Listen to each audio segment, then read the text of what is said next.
Bayangkan sebuah kampung kecil yang selama puluhan tahun hanya dikenal karena padi dan pohon kelapanya. Tidak ada wisata, tidak ada berita besar. Tapi malam ini, seluruh Indonesia akan mengenal nama Sungai Lembayung. Bukan karena prestasi, melainkan karena kejadian yang bahkan tak bisa dijelaskan oleh para ahli cuaca.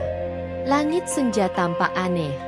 Matahari seolah berhenti di tepi bukit, menatap penduduk yang masih sibuk menutup jemuran. Udara pengap, seolah hujan dan kemarau bertengkar di atas sana. Seekor burung gagak melintas rendah. Orang-orang tua di kampung percaya, itu pertanda sesuatu akan pecah.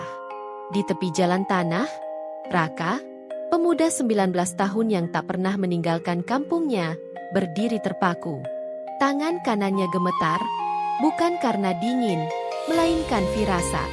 Ini sama persis seperti cerita kakek, sebelum banjir besar 50 tahun lalu. Gumamnya, nyaris tak terdengar. Namun keanehan tak berhenti di langit.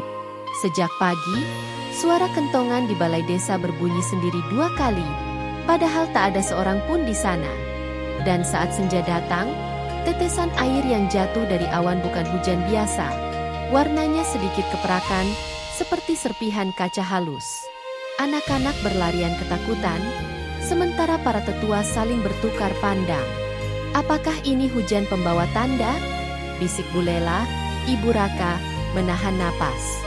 Kamera imajiner menyorot wajah Raka. Di balik tatapan matanya, ada sesuatu yang ia sembunyikan. Doa yang ia bisikan semalam, doa yang mungkin, entah bagaimana, menjadi sebab dari fenomena ini. Jika kalian mengira ini hanya cerita tentang cuaca aneh, kalian salah besar. Suara narator menginterupsi, tenang tapi menegangkan.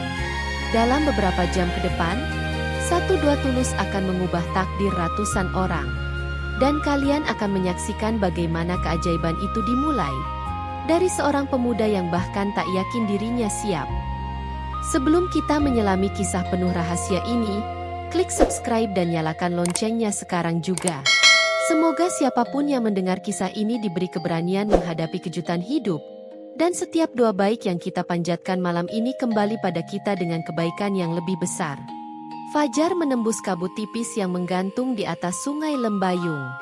Embun menempel di bilah-bilah daun padi, memantulkan cahaya matahari muda seperti ribuan kaca kecil. Namun ketenangan pagi itu terasa janggal.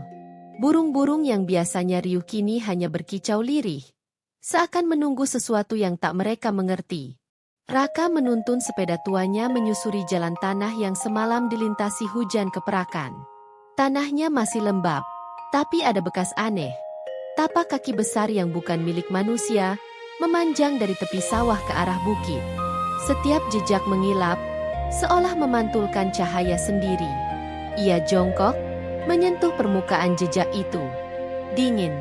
Terlalu dingin untuk tanah yang baru disinari matahari. Jejak apa ini? Gumamnya, nyaris tak terdengar. Sepanjang perjalanan ke ladang, Raka berpapasan dengan warga yang rautnya diliputi gelisah. Pak Mardani, tetua desa, memandang langit dengan dahi berkerut. Langit cerah, tapi udara seperti menahan hujan, katanya tanpa menoleh. Semalam kentongan balai desa berbunyi sendiri lagi. Pertanda apa lagi ini, Kak? Raka hanya diam. Ia menunduk, ingat doa yang ia bisikan semalam.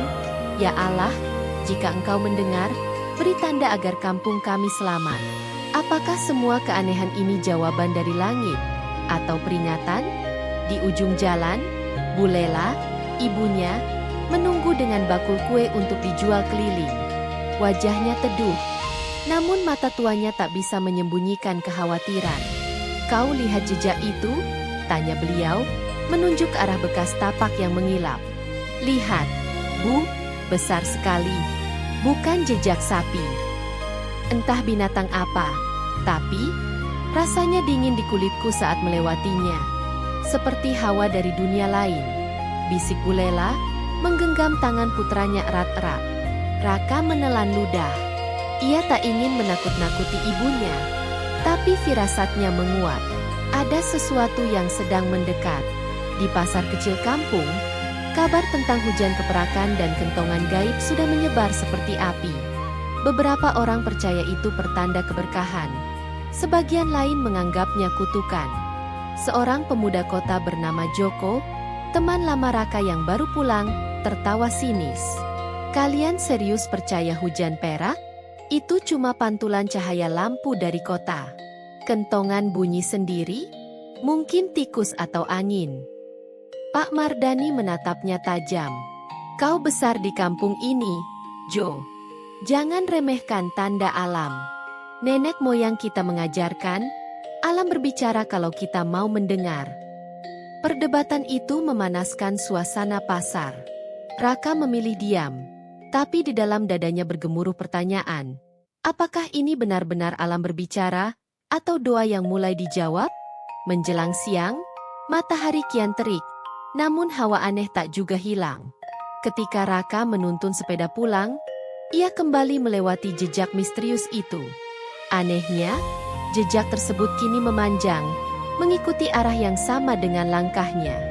Seperti menuntun ke satu tujuan, Bukit Wangi, bukit tertinggi yang konon menjadi tempat para leluhur kampung bermeditasi. Ia berhenti, menatap jejak yang seakan berpendar di bawah terik matahari. Angin kering tiba-tiba berembus membawa suara samar, mirip bisikan, "Lanjutkan langkahmu, Raka." Raka terlonjak. Ia menoleh, tapi tak ada siapapun di sana. Hanya suara desau daun pisang dan desir padi yang bergesekan. Dadanya berdebar. Tapi entah mengapa kakinya justru melangkah mengikuti jejak itu, perlahan namun pasti. Di kejauhan, lonceng kecil musola berdenting, mengabarkan waktu zuhur. Namun Raka nyaris tak mendengar. Setiap langkah di jalan tanah itu seakan menuntunnya pada rahasia yang tak siap ia ketahui. Jejak bercahaya, angin berbisik, dan ingatan pada doa semalam berbaur jadi satu pertanyaan besar di kepalanya. Apakah ini jawaban Tuhan? Atau ujian yang akan mengguncang seluruh desa? Senja merayap ke langit Sungai Lembayung, melukis awan dengan warna oranye keemasan yang nyaris terlalu indah untuk dipercaya. Namun bagi Raka, keindahan itu justru terasa seperti tirai tipis yang menutupi sesuatu yang gelap. Seharian penuh ia tak bisa menghapus bayangan jejak bercahaya yang menuntunnya ke arah Bukit Wangi. Malam itu, musola kecil di tengah kampung dipenuhi warga. Lampu petromaks bergoyang ditiup angin, menebarkan cahaya kekuningan ke wajah-wajah yang lelah namun gelisah. Doa bersama digelar, dipimpin Pak Mardani. Lantunan ayat suci bergema lembut, bercampur suara serangga malam. Raka duduk di barisan depan, tangannya gemetar memegang mushaf kecil. Ketika giliran tadarus tiba, suaranya terdengar bergetar, bukan karena gugup, melainkan karena pertanyaan yang terus menghantui. Apakah jejak itu jawaban atas doanya? Atau pertanda bencana yang lebih besar? Di sela doa, Raka merasakan tatapan Joko, sahabat masa kecil yang kini tampak asing. Setelah acara usai, Joko mendekat dengan senyum miring. "Ka, kau beneran percaya semua ini? Hujan perak, jejak bercahaya, kentongan yang bunyi sendiri? Dunia sudah modern, bro. Itu semua bisa dijelaskan sains." Raka menatapnya lama. Sains tak selalu meniadakan keajaiban, Jo. Mungkin ini cara Tuhan bicara. Joko mendesah, mengibaskan rokoknya. Atau mungkin kau yang kebetulan berdoa sebelum hujan turun. Jangan terlalu besar kepala. Kata-kata itu menusuk seperti duri. Raka tak marah, tapi dadanya terasa panas. Ia ingin menjawab, namun lidahnya keluh. Dalam hati, benih ragu mulai tumbuh. Bagaimana jika Joko benar? Bagaimana jika semua ini hanya kebetulan yang kebetulan lagi? Ketika mereka keluar dari mushola, udara malam terasa lebih dingin dari biasanya. Raka memandang ke arah bukit. Kabut tipis menyelimuti puncaknya. Dan entah kenapa, samar-samar ia merasa melihat kilatan cahaya dari kejauhan. Seperti undangan sunyi yang hanya bisa ia mengerti. "Bukit itu, sepertinya memanggilku," gumamnya pelan. Joko mengernyit. "Apa kau bilang?" Tidak, Jo. Hanya bicara pada diri sendiri. Di rumah, Bu Lela menunggu dengan wajah cemas. Kau baik-baik saja, Nak? Wajahmu pucat. Raka mencoba tersenyum. Hanya lelah, Bu. Ibunya memandang lama, lalu berkata lirih. Ingat pesan ayahmu. Doa memang kekuatan, tapi jangan biarkan keajaiban membuatmu lupa berpijak pada bumi. Malam kian larut. Dari jendela kamarnya, Raka menatap langit penuh bintang. Angin membawa suara samar, seperti bisikan yang kemarin ia dengar di jalan tanah. Datanglah malam ketiga. Jantungnya berdegup kencang. Malam ketiga berarti besok. Apa yang menunggu di Bukit Wangi? Apakah ini panggilan ilahi atau jebakan yang menyesatkan? Raka menutup mata, mencoba tidur. Namun bayangan jejak bercahaya terus menari di kelopak matanya. Di satu sisi, keyakinannya pada doa menguat. Di sisi lain, kata-kata Joko dan peringatan ibunya menyalakan api keraguan. Seperti dua arus sungai yang bertemu, hatinya menjadi pusaran tak menentu. Menjelang tengah malam, suara kentongan kembali terdengar. Duk, duk, duk, 3 kali. Jelas, padahal tak ada seorang pun di balai desa. Seluruh kampung terbangun. Anjing-anjing menyalak, ayam jantan berkokok tak tentu waktu. Raka berdiri di jendela, menatap gelap. Di kejauhan, dari arah Bukit Wangi, kilatan cahaya itu muncul lagi. Lebih terang, seolah menantangnya. Dan dalam hening yang menegangkan, ia mendengar suara lirih yang kini jelas. Datanglah, Raka. Waktu hampir tiba. Raka menelan ludah. Apakah ia berani menuruti panggilan itu? Atau harus tetap di rumah, bersembunyi dari misteri yang mungkin akan mengubah segalanya? Malam ketiga akhirnya tiba. Langit begitu jernih seolah tak mengenal awan. Bintang-bintang menaburkan cahaya dingin ke bumi yang terlelap. Namun di kampung Sungai Lembayung, tak ada yang benar-benar tidur. Suara kentongan gaib kembali terdengar 3 kali, menggema dari arah bukit seperti palu yang mengetuk dada. Raka berdiri di depan rumah, menatap gelap. Udara malam menusuk kulit, membawa aroma tanah basah dan bunga kopi dari kebun tetangga. Di genggamannya, senter kecil warisan ayahnya terasa berat. Bu Lela memandang dari ambang pintu, wajahnya setengah tertutup bayangan. Kau yakin akan pergi? Suaranya serak. Raka mengangguk pelan. Aku harus tahu, Bu. Jika ini ujian, aku tak bisa terus diam. Ibunya menarik napas panjang, lalu menempelkan telapak tangan ke dada Raka. Kalau begitu bawalah doa. Jangan tinggalkan zikir. Dan jangan sombong. Ingat, kebaikan selalu datang pada hati yang rendah. Dengan restu itu, Raka melangkah ke jalan tanah yang diselimuti kabut tipis. Jejak bercahaya yang dulu ia lihat kini muncul lagi.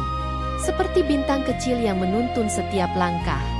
Hening malam hanya dipecah suara jangkrik dan desir angin. Sesampainya di kaki Bukit Wangi, ia mendapati kejutan pertama. Joko berdiri di sana, membawa senter dan raut wajah cemas. Kau pikir aku akan membiarkanmu pergi sendirian? Katanya setengah mengomel. Aku tidak percaya hal gaib, tapi aku juga tak mau mendengar kabar kau hilang begitu saja. Raka menatap sahabatnya itu, campuran lega dan khawatir. Kalau kau ikut, kau harus siap dengan apapun yang kita temui. Iya, iya. Ayo jalan sebelum aku berubah pikiran. Mereka mendaki jalur sempit yang berliku. Tanah licin, akar pohon menonjol seperti ular. Udara semakin dingin, kabut kian tebal. Kadang Raka merasa mendengar bisikan samar, seolah hutan sendiri berbicara. Joko beberapa kali menoleh, jelas tidak nyaman. Kau dengar itu? Bisiknya. Raka hanya mengangguk. Terus jalan. Setengah perjalanan, mereka menemukan aliran air kecil memotong jalan setapak. Padahal kemarau belum berakhir. Airnya bening keperakan, memantulkan cahaya bulan seperti logam cair. Joko berjongkok, menyentuhnya. Dingin sekali, seperti es. Raka merinding. Ini bukan air biasa. Mungkin ini tanda. Semakin ke puncak, angin bertambah kencang. Tiba-tiba, senter Joko padam. Gelap total menelan mereka. Dari kegelapan, terdengar suara yang dalam dan bergema, bukan hanya di telinga tapi di dada mereka. Raka, datanglah. Waktumu tiba. Joko terlonjak mundur, wajahnya pucat. Astaga, kau dengar itu kan? Raka menelan ludah, menatap ke arah suara. Aku dengar. Di depan mereka, kabut terbelah perlahan. Cahaya lembut muncul, bukan cahaya lampu atau bulan, melainkan semacam pendar perak yang memancar dari celah bebatuan. Raka melangkah mendekat, langkahnya terasa ringan seperti melayang. Joko mencoba menahannya, tapi tangan Raka seolah tak bisa digenggam.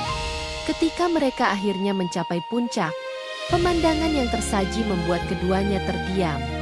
Di tengah lapangan batu datar, terdapat lingkaran air jernih berdiameter 2 meter, memancarkan cahaya keperakan yang berdenyut pelan, persis seperti detak jantung bumi. Di sekelilingnya, batu-batu besar berdiri tegak seperti penjaga kuno. Raka menatap lingkaran itu. Bisikan kembali terdengar, kali ini lembut namun jelas. Doa yang tulus menggetarkan langit dan bumi. Sampaikan niatmu, wahai anak manusia.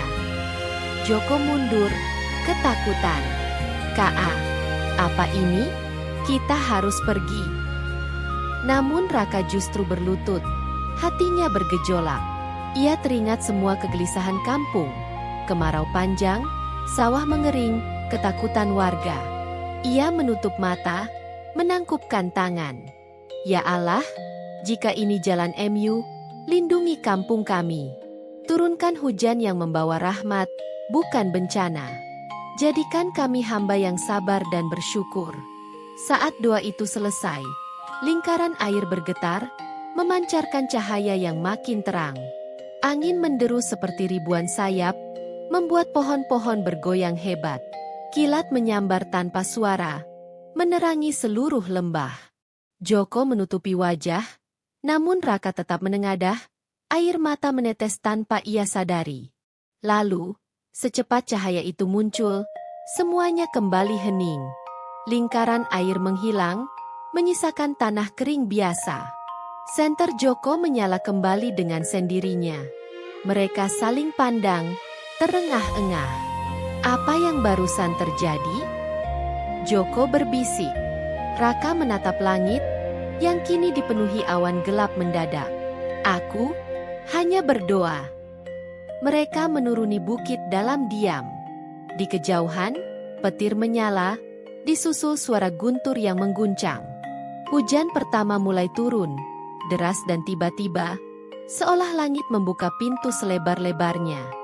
Hujan turun seperti ditumpahkan dari langit, deras dan mendadak. Raka dan Joko berlari menuruni Bukit Wangi, menembus kabut yang kini berkilat-kilat diterangi petir. Tanah becek membuat langkah mereka licin. Beberapa kali Joko hampir tergelincir, tetapi Raka menariknya tepat waktu. Setiap petir menyambar, wajah mereka diterangi sekejap. Basah, penuh lumpur, namun mata Raka berkilat aneh. Campuran lega, kagum, dan takut. Ketika mereka tiba di tepi kampung, pemandangan yang menyambut membuat mereka tertegun. Warga berlarian keluar rumah, menadahkan tangan ke langit sambil bersorak dan menangis. Sawah-sawah yang kering kini digenangi air hujan yang menari-nari di permukaannya. Anak-anak kecil berteriak gembira, bermain di bawah guyuran air seperti merayakan pesta. Bu Lela bergegas menghampiri Raka. Ya Allah, Raka, kau kemana saja? Ia memeluk putranya erat. Wajahnya basah bukan hanya oleh hujan. Kami mengira kau. Aku baik-baik saja, Bu, ujar Raka, meski napasnya terengah. Ini, hujan ini, mungkin jawaban doa kita semua. Warga berkerumun di sekitar mereka. Sebagian menanyakan kabar, sebagian mengucap syukur. Namun beberapa orang menatap Raka dengan sorot mata heran, seolah menangkap sesuatu yang tak terucapkan. Seorang kakek tua, Pak Samin, mendekat dengan langkah tertatih. "Nak Raka," suaranya bergetar, "bukit itu, apakah kau?" Raka hanya menunduk, tak sanggup bercerita. Ia merasakan keheningan yang ganjil di antara deru hujan. Bukannya tak mau menjawab, tetapi kata-kata terasa terlalu kecil untuk menjelaskan apa yang terjadi di puncak tadi. Malam itu, hujan tidak berhenti. Sungai yang lama kering mulai mengalir deras, menebarkan aroma tanah basah yang menenangkan. Di langit, petir jauh perlahan mereda, berganti cahaya bulan yang samar. Warga tak hentinya membaca doa syukur. Di surau kecil di tepi jalan, Pak Samin memimpin zikir yang disambut suara lembut puluhan mulut yang bergetar. Raka duduk di pojok surau, memandang keluar. Tetesan hujan menempel di jendela, memantulkan cahaya lampu minyak. Di dalam dadanya, suara yang ia dengar di bukit tadi masih bergema, doa yang tulus menggetarkan langit dan bumi. Joko duduk di sebelahnya, berbisik, "Kau mendengar bisikan itu lagi?" Raka menggeleng pelan. "Tidak, tapi rasanya seperti masih di sini," katanya sambil menepuk dadanya. Beberapa hari berikutnya, hujan terus turun, tapi tak menimbulkan banjir besar. Justru sawah-sawah kembali hijau, sumur-sumur terisi penuh. Warga menyebutnya hujan rahmat, dan setiap sore mereka berkumpul di surau, melantunkan doa syukur. Namun, ketenangan itu tidak sepenuhnya menenangkan Raka. Di malam keempat setelah kejadian di bukit, ia bermimpi aneh. Dirinya berdiri di lingkaran air yang sama, tetapi kali ini cahaya keperakan meredup, seolah menunggu sesuatu. Dari kejauhan terdengar suara, "Kebaikan bukan hanya meminta, kebaikan adalah memberi." Ia terbangun dengan keringat dingin, jantung berdebar kencang. Mimpi itu terasa terlalu nyata untuk diabaikan. Ketika ia menceritakan pada Bu Lela, ibunya terdiam lama. "Mungkin itu pesan, Nak. Kita sudah menerima rahmat.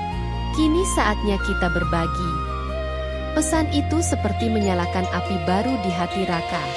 Ia mulai membantu warga menyalurkan air dari sungai ke sawah-sawah yang lebih jauh, mengajak pemuda kampung membuat saluran kecil agar hujan yang turun tak terbuang.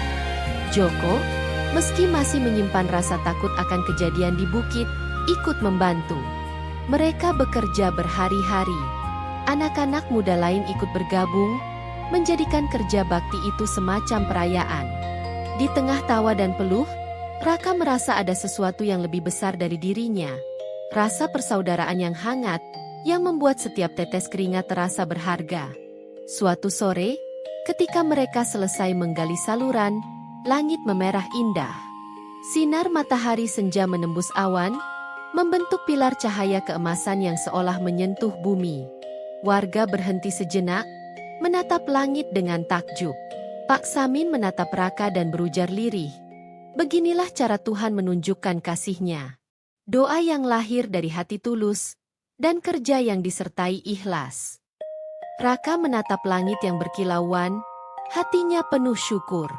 Ia sadar, mukjizat bukan hanya hujan yang turun tiba-tiba, tetapi juga perubahan hati seluruh kampung, dari cemas menjadi saling peduli.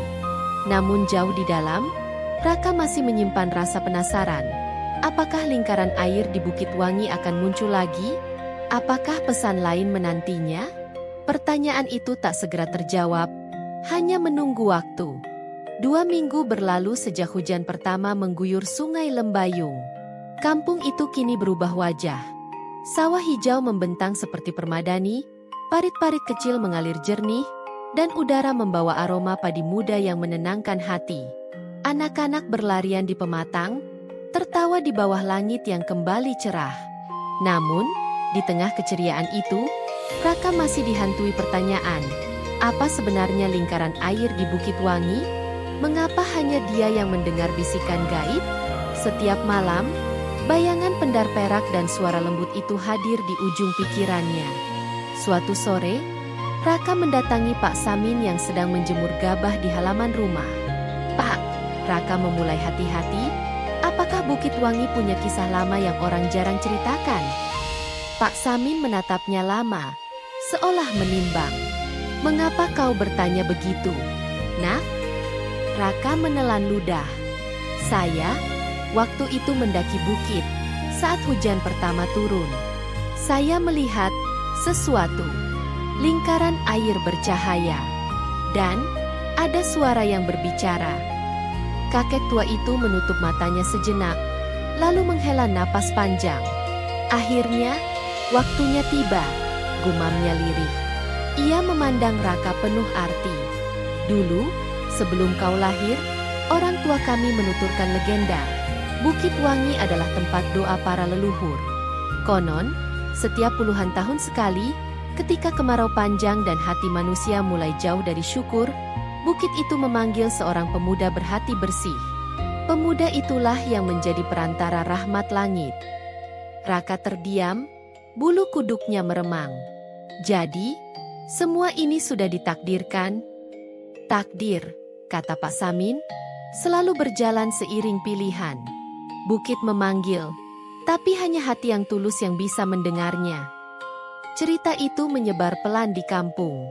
Warga yang mendengarnya menatap Raka dengan campuran hormat dan kagum. Sebagian bahkan datang meminta nasihat atau doa. Raka merasa canggung. Ia bukan orang suci, hanya pemuda biasa. Ia takut jika semua ini menjadikannya sombong. Suatu malam, Raka duduk di surau, menenangkan diri. Angin membawa suara zikir dari rumah-rumah sekitar.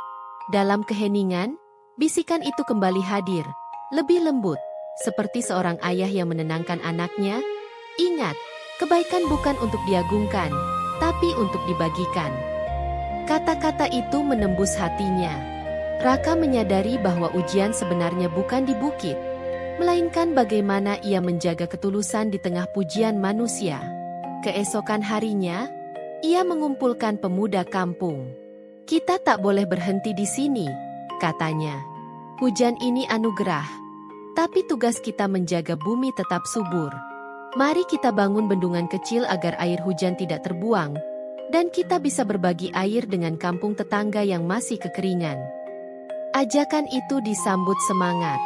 Bahkan para orang tua ikut memberi dukungan. Gotong royong besar pun dimulai. Mereka menggali tanah, menata batu, dan membuat saluran dari bambu. Suasana kampung kembali ramai oleh tawa dan kerja bersama. Namun, di sela kegiatan, Raka kembali merasakan panggilan halus. Seperti desiran angin dari arah Bukit Wangi, membawa pesan samar. "Sekali lagi, datanglah." Malam purnama. Raka menatap puncak bukit yang terlihat di kejauhan, diselimuti cahaya senja. Perasaan campur aduk memenuhi dadanya. Penasaran, sedikit takut, tapi juga damai. Ia tahu, perjalanannya belum selesai. Malam purnama pun tiba. Langit bersih tanpa awan, bulan menggantung besar keperakan. Raka memutuskan untuk pergi seorang diri kali ini. Joko menawarkan diri menemani, tapi Raka menggeleng. "Aku harus menempuhnya sendiri." Ia berjalan menembus rimbun pohon, mengikuti jalur yang kini terasa akrab. Setiap langkah seperti menyatu dengan detak jantung bumi. Ketika tiba di puncak, matanya membelalak. Lingkaran air itu muncul kembali. Jernih, berpendar lembut seperti sebelumnya, seolah menantinya. Suara itu kembali terdengar, kini lebih jernih dan hangat. "Raka, kau telah memahami. Doa membawa hujan, tetapi ketulusan menjaga kehidupan. Rahmat bukan hanya turun dari langit, tapi mengalir melalui hati yang mau memberi." Raka berlutut, menangkupkan tangan. "Terima kasih atas anugerah ini. Ajarkan kami agar selalu rendah hati, agar hujan kebaikan tidak berhenti hanya karena kesombongan kami." Cahaya lingkaran itu berkilat lembut, lalu perlahan memudar, meninggalkan tanah kering seperti semula. Namun Raka merasakan sesuatu yang lebih abadi tertanam di dadanya, ketenangan yang tak bisa digoyahkan. Ketika ia menuruni bukit, angin malam berdesir lembut, seperti bisikan perpisahan. Bulan purnama menyinari jalannya, menegaskan bahwa pelajaran sejati bukanlah keajaiban di puncak, melainkan perubahan hati yang ia bawa pulang. Pagi setelah malam purnama, kampung Sungai Lembayung diselimuti kabut tipis yang berkilau diterpa sinar matahari. Embun menetes dari pucuk padi, memantulkan pelangi kecil yang menari di udara. Suasana damai itu seakan menandai babak baru. Namun di hati Raka ada perasaan yang sulit diungkap. Semacam pengetahuan bahwa sesuatu yang besar baru saja selesai. Warga kampung masih bercerita tentang hujan mukjizat dan perubahan yang menyertainya. Beberapa orang menyebut nama Raka dengan nada kagum, seolah ia pahlawan yang mendatangkan rahmat. Setiap kali itu terjadi, Raka menunduk. Ia tahu panggilan Bukit Wangi bukan untuk memuliakan dirinya, melainkan untuk mengingatkan semua orang pada Sang Pencipta. Raka dan para pemuda melanjutkan pekerjaan membangun bendungan kecil. Dinding-dinding tanah mulai kokoh, aliran air dari bukit kini mengisi kolam-kolam penampung. Warga kampung tetangga yang masih kekeringan datang berkunjung, dan Raka menyambut mereka dengan senyum ramah. "Air ini untuk kita semua," katanya. "Mari kita atur bersama." Pak Samin menepuk bahu Raka. "Beginilah yang dikehendaki Tuhan. Rahmat harus dibagi agar tak hilang." Hari-hari berlalu dengan kerja dan tawa. Namun, suatu sore menjelang senja, angin dari arah Bukit Wangi berhembus lebih kencang, membawa suara samar seperti nyanyian lembut. Raka berhenti menggali tanah, menoleh. Di balik pepohonan jauh di puncak, cahaya keperakan muncul sekali lagi, tipis, hampir tak terlihat, namun cukup untuk membuatnya terpaku. Malam itu, Raka bermimpi. Ia berdiri di tengah lingkaran air, dikelilingi cahaya bintang yang berputar seperti pusaran. Suara yang sudah ia kenal berbicara, kali ini lebih bening dan tegas. "Anak manusia, tugasmu telah usai. Hujan telah turun, hati telah lembut, dan kebaikan telah mengalir. Jagalah semua ini, karena rahmat akan hilang bila kesombongan tumbuh. Ingat, bukan gunung, bukan air, bukan dirimu, semua hanyalah titipan." Raka terbangun dengan mata basah. Dalam hatinya, ia tahu itulah perpisahan. Keesokan pagi, ia mendaki bukit sekali lagi, kali ini sendirian dan tanpa senter. Jalan setapak terasa seperti sahabat lama. Sampai di puncak, ia hanya menemukan lapangan batu biasa. Lingkaran air sudah tiada. Tidak ada cahaya, tidak ada suara, hanya angin lembut yang menari di pucuk ilalang. Ia berdiri lama, menatap cakrawala. Matahari terbit perlahan, menumpahkan warna emas ke lembah. Dari kejauhan, kampungnya tampak hidup. Sawah hijau, aliran air berkilau seperti perak. Raka menarik napas panjang, merasakan kedamaian yang tak bisa dijelaskan. Ia menutup mata, berdoa dalam hati, "Ya Allah, bimbing kami agar selalu rendah hati. Jangan biarkan kami lupa bahwa semua ini adalah anugerah MU." Ketika membuka mata, seekor burung elang melintas di atas kepala, melayang tinggi sebelum menghilang ke arah timur. Raka tersenyum kecil, seolah itu adalah salam terakhir dari alam. Turun dari bukit, Raka merasa langkahnya ringan. Di kaki bukit, Joko sudah menunggu dengan raut cemas. "Kau pergi tanpa bilang-bilang," kata Joko, menahan napas lega. "Aku takut kau hilang lagi." Raka tersenyum. "Tidak ada yang hilang, Jo. Yang ada justru sudah kembali ke tempatnya." Mereka berjalan pulang bersama, melewati jalur yang kini dihiasi rumput liar basah oleh embun. Matahari semakin naik, cahaya hangat menembus dedaunan. Setiap langkah seperti menegaskan bahwa keajaiban sesungguhnya adalah hati yang tetap sederhana setelah diberi anugerah besar. Di kampung, warga menyambut mereka dengan tawa dan aroma sarapan. Anak-anak berlarian sambil membawa ember kecil, menimba air dari parit yang jernih. Bu Lela menatap putranya dengan mata yang penuh kebanggaan sekaligus doa. Kau sudah banyak berbuat untuk kampung ini, Nak, ujarnya lembut. Raka menggeleng. Semua karena pertolongannya, Bu. Kita hanya dijadikan jalan.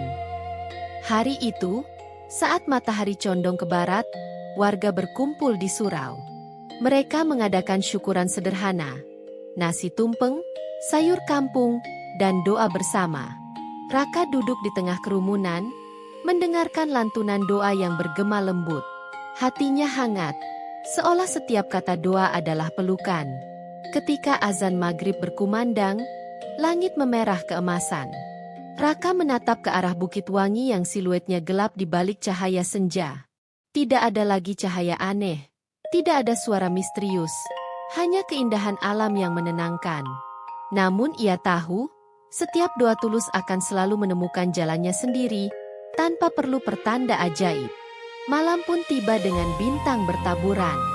Dari kejauhan, suara jangkrik dan gemericik air berpadu menjadi lagu damai. Raka menutup hari itu dengan senyum. Keajaiban bukan untuk disaksikan sekali, melainkan untuk dijaga dalam hati selamanya.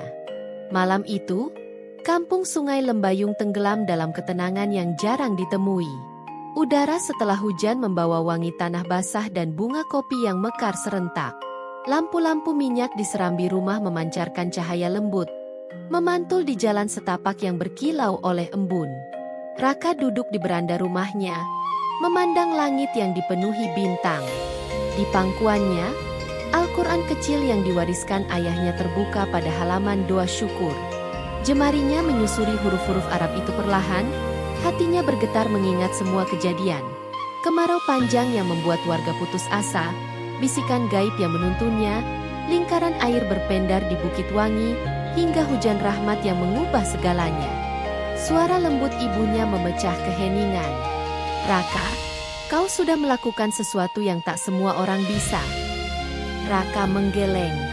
Bu, semua ini bukan karena aku. Bukit Wangi hanya memanggil, tapi yang menjawab adalah doa kita semua. Hujan itu milik Tuhan, untuk siapapun yang mau percaya dan berusaha. Bu Lela tersenyum, matanya berbinar dalam temaram lampu. Kau benar, Nak. Doa yang tulus memang mampu menggetarkan langit. Malam semakin larut. Dari jauh, terdengar suara tawa anak-anak yang belum mau tidur, suara air yang mengalir di parit baru, dan gesekan dedaunan yang menari pelan. Semua menjadi simfoni alami yang menenangkan jiwa. Raka menutup kitabnya dan memandang ke arah Bukit Wangi, yang kini tampak sebagai siluet gelap di bawah cahaya bintang. Tak ada lagi pendar perak, tak ada suara gaib, hanya ketenangan alam yang murni. Ia menatapnya lama, lalu berbisik pelan, "Terima kasih." Dalam hati, Raka tahu pesan terakhir itu jelas. Keajaiban sejati bukanlah cahaya atau suara misterius, melainkan hati yang terus berdoa dan memberi tanpa pamrih. Bukit Wangi hanyalah cermin untuk mengingatkan manusia pada kebesaran Sang Pencipta. Keesokan paginya, Raka dan para pemuda menyelesaikan bendungan terakhir. Air mengalir tenang ke saluran bambu, menuju kampung tetangga yang sempat kekeringan. Warga dari desa itu datang membawa senyum dan ucapan syukur. Anak-anak mereka berlari di pematang, tertawa sambil menadah air, seolah alam sedang merayakan persaudaraan baru. Pak Samin, yang duduk di bawah pohon beringin tua, menatap Raka penuh makna.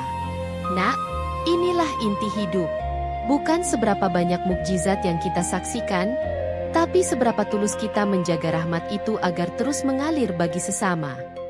Raka menunduk hormat. "Saya hanya berharap kita semua tidak lupa bersyukur, Pak." Senja turun perlahan, menumpahkan warna emas ke seluruh lembah. Warga berkumpul di surau untuk doa bersama. Zikir mengalun lembut, menyatu dengan kicau burung dan desau angin sore. Raka menatap wajah-wajah yang kini dipenuhi ketenangan. Petani, anak-anak, ibu-ibu, pemuda. Semuanya menjadi saksi bahwa doa yang tulus, kerjasama, dan ketulusan hati mampu mengubah nasib sebuah kampung. Ketika doa penutup selesai, Pak Samin mengangkat tangan. Mari kita jaga rahmat ini. Jangan biarkan kesombongan menutup pintu langit. Teruslah saling mendoakan. Raka memandang ke arah kamera. Seandainya ada yang merekam, seakan berbicara pada siapapun yang menonton kisah ini. Suaranya tenang namun penuh keyakinan. Sahabat, kisah kampung kami mungkin sederhana, tapi bukti bahwa doa dan hati yang tulus dapat menggetarkan langit. Jika Anda sedang menghadapi kesulitan, jangan menyerah. Doa dengan hati bersih, dan lakukan kebaikan sekecil apapun. Percayalah, pertolongan akan datang dengan cara yang tak terduga. Ia tersenyum, cahaya senja memantul di wajahnya. Mari kita saling menguatkan. Tekan tombol like bila cerita ini menginspirasi. Tinggalkan komentar untuk berbagi pengalaman doa kalian. Dan jangan lupa subscribe agar kita bisa terus menyebarkan kisah-kisah kebaikan. Bagikan video ini kepada siapapun yang mungkin membutuhkan harapan baru. Semoga setiap kebaikan yang kita lakukan menjadi doa yang naik ke langit dan kembali turun sebagai rahmat bagi banyak orang. Suara azan maghrib pun berkumandang, meresapi udara sore. Raka menundukkan kepala, menutup mata, dan membisikkan doa syukur sekali lagi. Angin yang lewat seakan membawa doa itu ke langit, menyatu dengan jutaan doa lain di seluruh bumi. Lampu-lampu minyak di kampung menyala satu persatu. Di kejauhan, Bukit Wangi berdiri anggun. Kini hanya sebuah bukit biasa di mata siapapun. Namun bagi Raka dan seluruh kampung, bukit itu selamanya menjadi simbol kekuatan doa dan ketulusan hati. Pesan moral yang menutup kisah. Doa yang tulus dan hati yang ikhlas dapat menggerakkan alam. Keajaiban bukan untuk disombongkan, melainkan untuk dibagikan dan dijaga. Setiap orang mampu menjadi perantara kebaikan jika hatinya bersih. Like, komen, subscribe, dan bagikan kebaikan ini agar semakin banyak hati yang percaya bahwa harapan dan doa tidak pernah sia-sia.